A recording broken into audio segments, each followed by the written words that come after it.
వాళ్ళు ఎంతమంది మాకు ఎలా కదా వాళ్ళు ఎంతమంది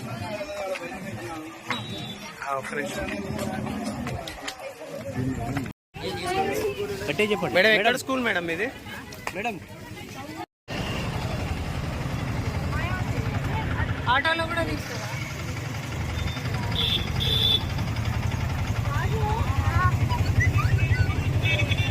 ఆటోలో ఎంతమంది ఎక్కాలనే?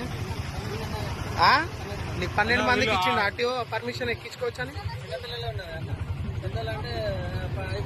ఏమన్నారు మేడం వాళ్ళు? ఏమన్నారు అన్న అధికారులు? ఏమని చెప్పిళ్ళు? ఏమని చెప్పలే, ఇంకా కూర్చున్నారు. ఎక్కడ దించాలని చెప్పిళ్ళు? వేసుకొని మీరు మాట్లాడలేదు.